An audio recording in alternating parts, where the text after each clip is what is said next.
Chanukah, the lights, the dreidel, the fanfare.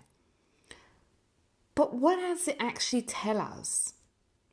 Hi, I'm Gila Ross, and on this episode of the Power Up podcast, together with our Wednesday night discussion group, we have a look at the story of Chanukah, and we look at what actually happened and does it have any relevance to our lives today.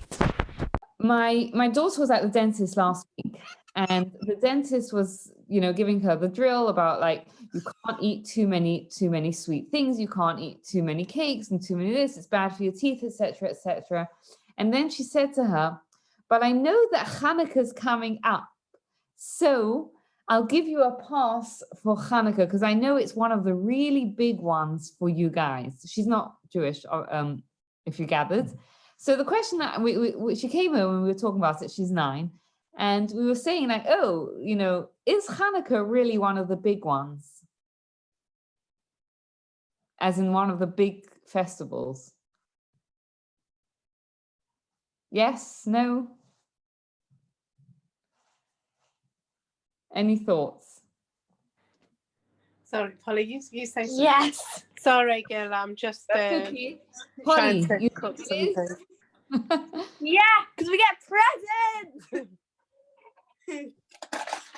That's true. Haley, I think that was your warning. I think it might have been. I best go out tonight. Yeah. Yes. At least we're having this class today and not tomorrow, right, Polly? Yeah.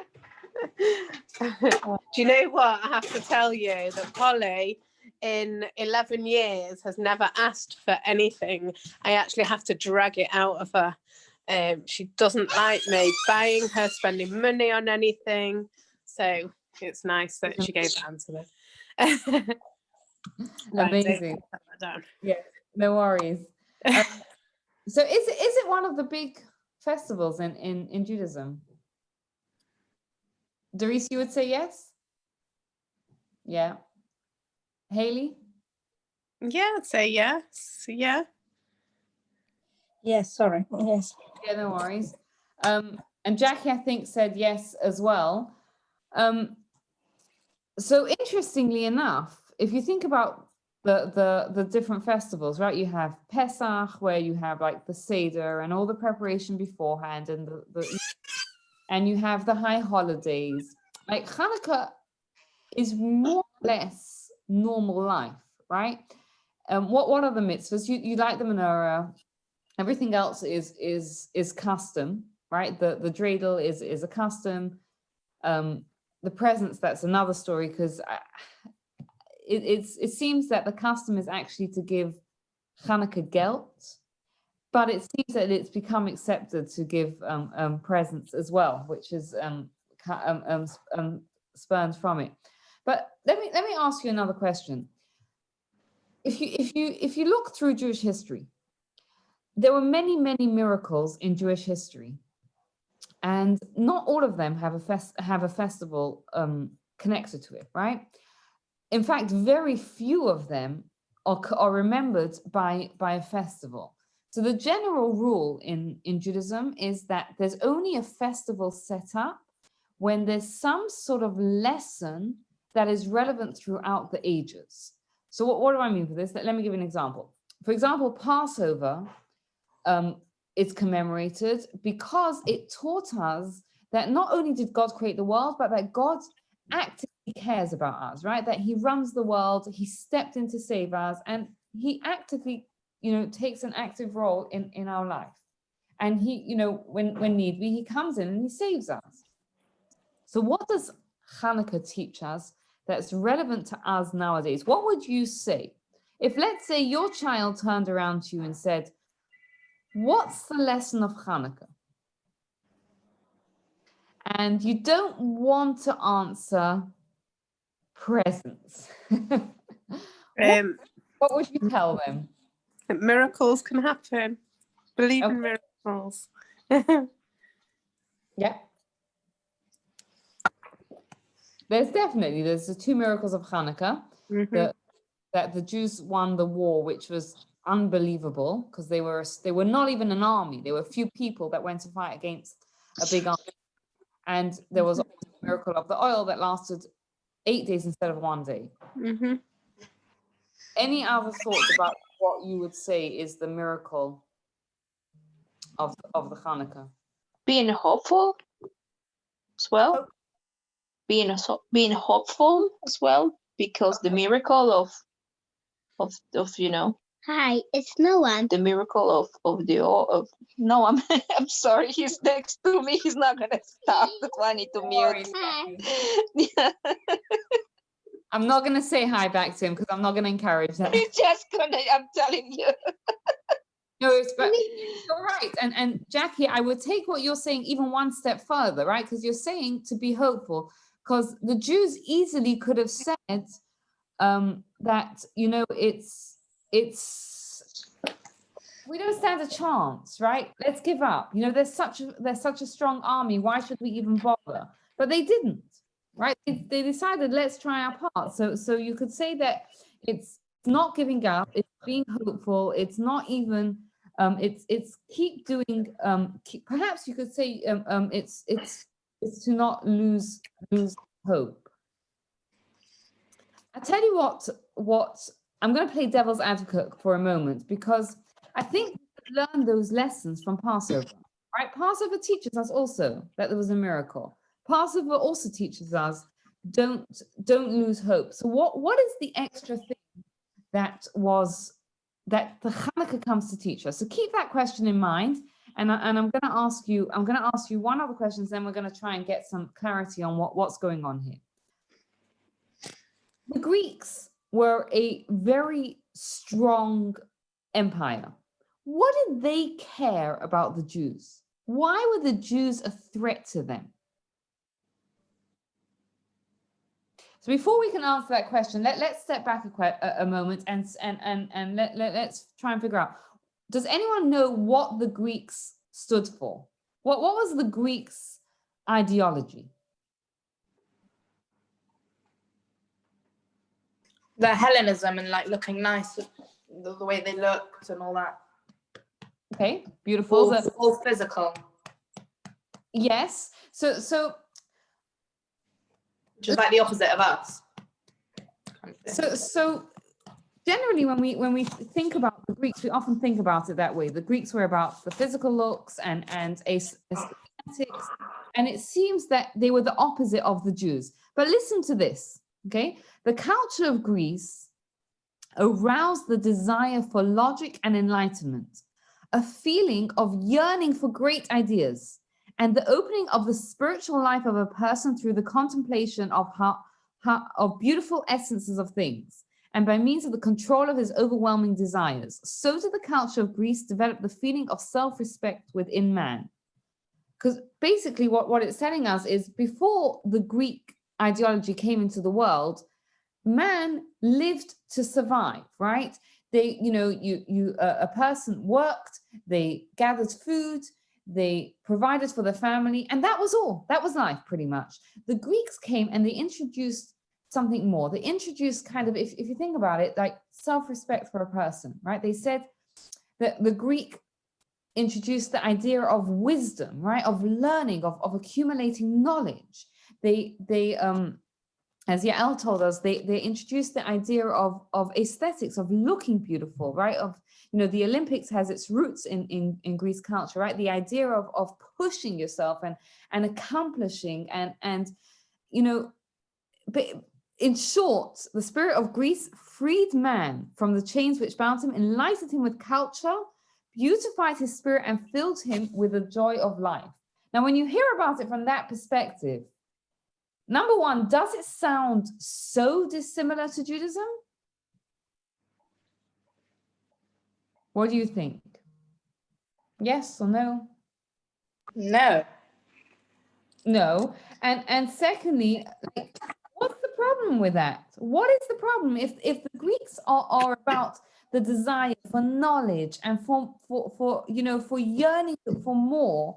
What was the problem? So there's two problems with what they had, right? Because there's actually, it sounds nuanced, but there's actually a fundamental difference between the Greeks and the Jewish ideologies. And this is what it is. The Greeks, they placed man as the center of the universe, right? The center of the universe, that's man. The Jews, on the other hand, Judaism, on the other hand, and not just that they put man as the center of the universe, but that's it. There was nothing else, right? Man is the center of the universe, and that's it.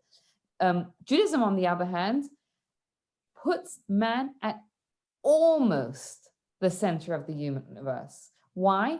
Because we believe that there is a God, and the primary focus is God, and human being is great. Human being is fantastic, but there is a God. So what does it mean when we boil it down to practicality? Is that the Greek ideology, they limited the wisdom to anything that we can experience with our senses, with our rational mind, but that's limiting things, right? Because it denies spirituality as a source of knowledge, right?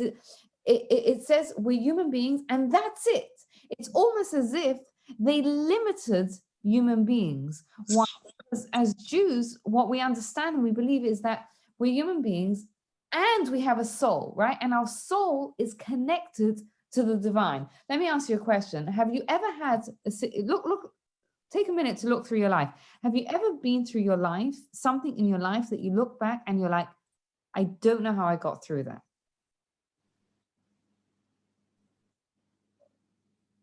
Yeah, pregnancy.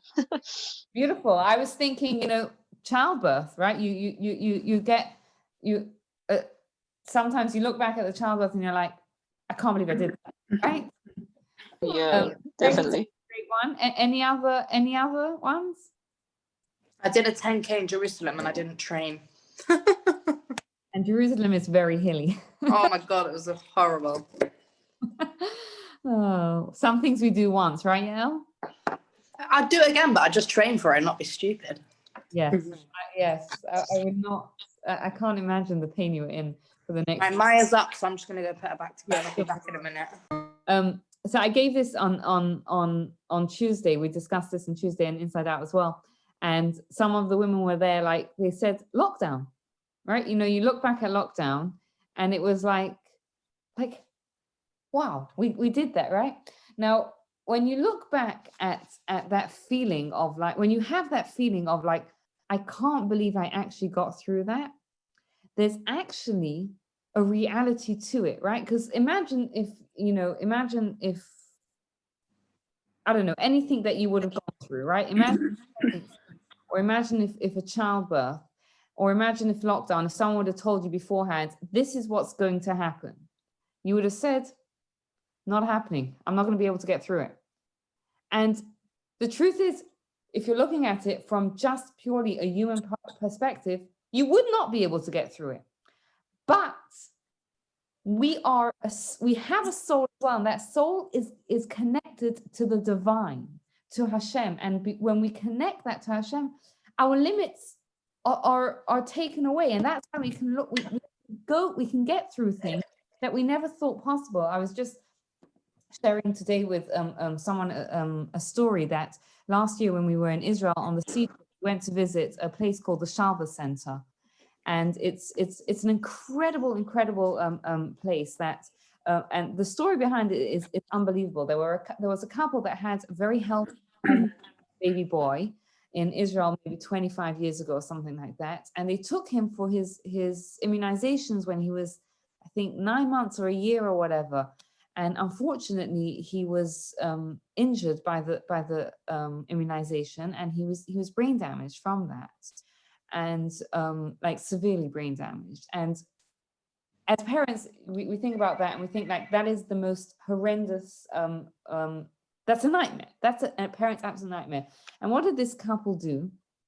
Is they built this incredible, obviously, over many years, but you walk into this lobby of this place, it's a center, they call it Shalva. Shalva means peace, serenity. They built this center for special needs children and their families. and you walk into it and you think you're walking into like some artistic lobby of a 5-star hotel. It's just absolutely stunning. I'll put some pictures on afterwards, but like the level of love and attention and care that they've built up from this personal tragedy that they were given is unbelievable. And you look at it, and I remember we went to visit it last year when we were in Israel, and I was pregnant at the time, and obviously I'm sure I was probably a little bit more hormonal at the time, and I'm reading the story and like crying and crying when they tell the story on the video, because like it touched my heart, you know. Like as a parent, you think like, how does any parent deal with this? But not only how does any parent deal with this, but how does any parent deal with this and then build this amazing thing? And the reality is, yes, I'm not taking it away from them, because obviously it's their grit and their grime, and that making that choice every single day that we're gonna deal with this and we're gonna build something from it. But it just goes to show that a human being, when they are connected to the divine, when they connect to their soul, their limits are taken. Whereas the Greeks believed, you're human and that's it.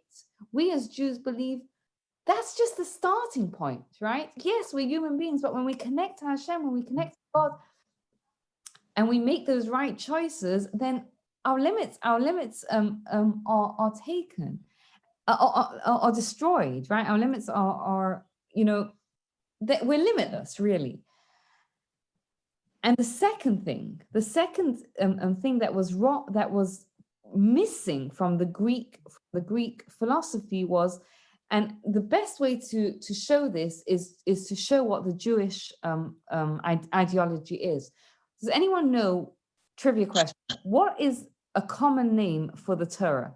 We call it Torat Chaim. Has anyone ever heard that phrase before? Torat Chaim? What does it literally mean? Any Israelis on here? Life, it's life, Chaim. Yes. Dorisa, are you from Israel? No, you're not from Israel. No. So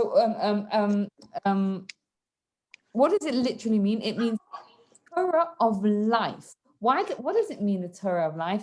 It means that Torah is not just an intellectual subject that you learn like you learn English and you learn maths and you learn history and geography and you learn Judaism. It's Torat Chaim. It's a knowledge that changes us, right? It changes us as people.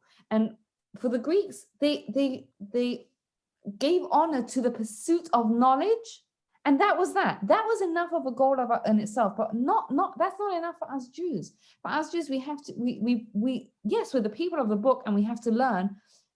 But it's Torat Chaim. It's Torah that changes us, that makes us better people. So to sum up where we are, these were the two differences, and we're going to see in a minute how we see that in why the Greeks were threatened by it. The two differences were that we can almost say that the Greeks limited human beings, right? They said, you're human, right? Whereas we understand that we're humans, but that's just the starting point, right? When we as people make the right choices and connect to God, our limits are taken away, and there's no, there are things that people do that that sometimes people tell me things that they do, and it's not possible, right? For example, there was a family ago when we had the Shabbat project. There was a family that, for the very first time, they as a family decided to keep the whole Shabbat for the Shabbat project, which in and of itself is not normal and not possible. But then the following week, they decided to do it again. Like the whole family, the whole Shabbat, right? Again, like when you think about something like that and you think about it rationally, it doesn't make sense. It's not possible, right? Like a Greek philosopher would sit down and say, not possible. But the reality is that we're not just human. We're human with a soul. And when we start and we connect to the divine, our limits are smashed. And how do we see this? I'll show you a few of the different decrees that the Greeks gave, and you can see what they wanted to destroy, what threatened them about the Jews. So one of the things that they wanted, that they decreed, was they said that the Jews cannot keep Shabbat anymore. Any ideas why Shabbat threatened them? What does Shabbat signify? Does anyone know what Shabbat signifies? A bit of a hard question.